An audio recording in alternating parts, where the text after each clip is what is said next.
نے بتایا تھا آپ کو کافی زیادہ اسٹوڈنٹس اور ان کے والدین پریشان ہیں. بعض یہ بھی کہہ رہے ہیں کہ نو اسکول نو فیس اور آن لائن کلاسوں کے نام پر ہزاروں لاکھوں روپے فیسیں بٹوری جا رہی ہیں جس کی کوئی سینس والدین کو سمجھ میں نہیں آ رہی ہے. نرسری سے لے کر بھارت پی ایچ ڈی تک طلبہ کو آن لائن تعلیم دینے کی کوشش کی جا رہی ہے, لیکن یہ نظام اب تک اساتذہ سمجھ پائے ہیں, نہ ہی طلبہ کے لیے کوئی آسانی پیدا ہوئی ہے. ایک نہیں کئی مسائل ہیں جنہیں حل کیے بغیر آن لائن تعلیم کو نتیجہ کیس بنانا ایک خواب ہی رہ سکتا ہے.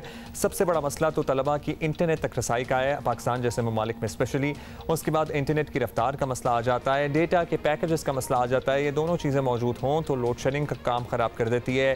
لیپ ٹاپس کی عدم فراہمی کا بھی مسئلہ ہوتا ہے. غریب گھرانوں میں بچوں کے لیے گھر میں بیٹھ کر کلاس لینا ممکن نہیں ہے جیسا وہ اسکولز یا کالجز میں لیا کرتے تھے. گھر کے اندر اور باہر کا شور بہت کچھ سننے اور سمجھنے نہیں دیتا. گھروں کا ماحول اور ہوتا ہے, ظاہر تعلیم کے لیے بہت سے گھروں کا ماحول کنڈیوسو نہیں ہوتا.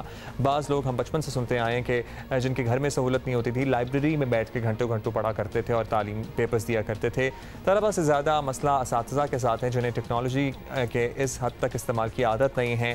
لیکچرز ترتیب دینے سے لے کر انہیں آن لائن ڈیلیور کرنے تک اساتذہ کو کئی مشکلات پیش آ رہی ہیں.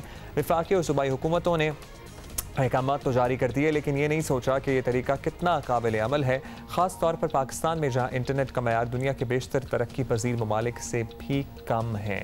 ایجوکیشن ایکسپرٹ ندا ملچی ہمارے ساتھ موجود ہیں, ان سے بات کرتے ہیں. بہت شکریہ. آپ بتائیے گا کہ مارچ کے آغاز سے ہی پاکستان کے تعلیمی ادارے آن لائن کلاسز پر آ گئے تھے اور امید تھی کہ نظام کچھ ہفتوں میں مستحکم ہو جائے گا, لوگوں کو عادت ہو جائے گی, اسٹوڈنٹس کو بھی اور اساتذہ کو بھی, لیکن ایسا لگ رہا ہے کہ ہر گزرتے دن کے ساتھ انکمفرٹیبل ہوتے جا رہے ہیں. تو ایسا کیا ہوا ہے, کیا ایشوز آ رہے ہیں سامنے؟ مارچ میں جب لاک ڈاؤن شروع ہوا تھا تو اسکولز بہت تیزی سے آن لائن ٹیچنگ کی طرف جا رہے تھے. ہم سب کو امید تھی کہ اساتذہ اور طلباء اس سے کمفرٹیبل ہو جائیں گے ابھی تک, مگر ایسا نہیں ہوا.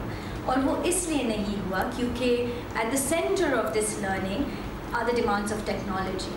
کسی کے پاس کنیکٹیوٹی ایشو ہوتا ہے گھر میں, کسی کے پاس ڈیوائسز نہیں ہیں, کسی کے پاس ایکسپرٹیز نہیں ہے. تو اسکولس کو جو ڈائریکشن اور گائیڈنس پرووائڈ کرنی تھی طلباء کو, اس میں تھوڑی سی کمی محسوس ہو رہی ہے.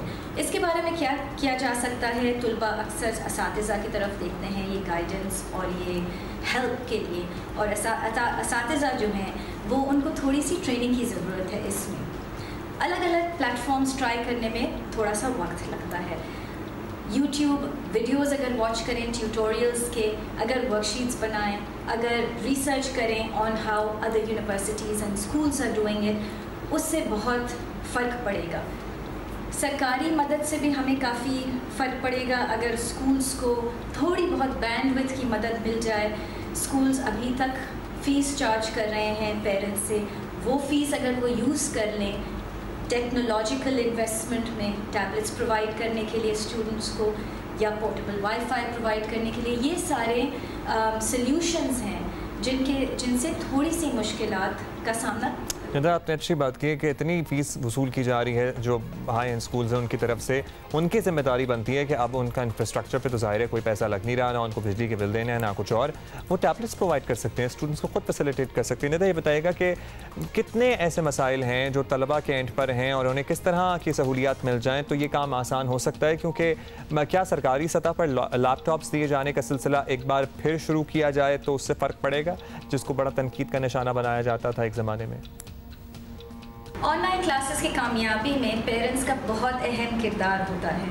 اگر وہ بچوں کا دن اسٹرکچر کر سکیں اور وہ ٹائمنگ کا خیال رکھ سکیں, ڈیوائسز اویلیبل نہیں ہیں گھر میں, اگر بچے کے پاس لیپ ٹاپ یا آئی پیڈ نہیں ہے, وہ اپنے فون پر وہ سہولت ان کو مہیا کر سکتے ہیں ایپ ڈاؤن لوڈ کر کے, جیسے کہ زوم کا جو ایپ ہے وہ فون پہ ڈاؤن لوڈ ہو سکتا ہے اور بچہ پیرنٹس کا فون استعمال کر سکتا ہے. بہت شکریہ ندا, آپ نے وقت دیا. اور فیس والا مسئلہ جو ہے وہ اب تک وہیں کا وہیں کھڑا ہے, اور کسی نے مذاق میں فارورڈ میسج بھی کیا ہوا تھا کہ آل پاکستان پرائیویٹ اسکول ایسوسی ایشن نے کہہ دیا اب کورونا اتنا پھیل گیا, مرنے سے پہلے بچوں کی فیسیں جمع کرا دیں, یہ حال ہو گیا ہے.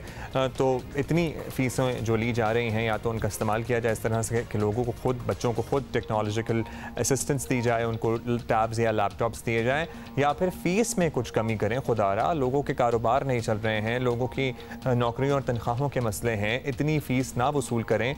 کچھ اس طرح سے ایک دوسرے کا خیال کر کے ایک معاشرہ پنپ سکتا ہے, آگے ترقی کر سکتا ہے کہ آپ جو ہیں وہ کچھ کم کر دیں تاکہ اسکولوں کا سلسلہ بھی چلتا رہے. اچھا جی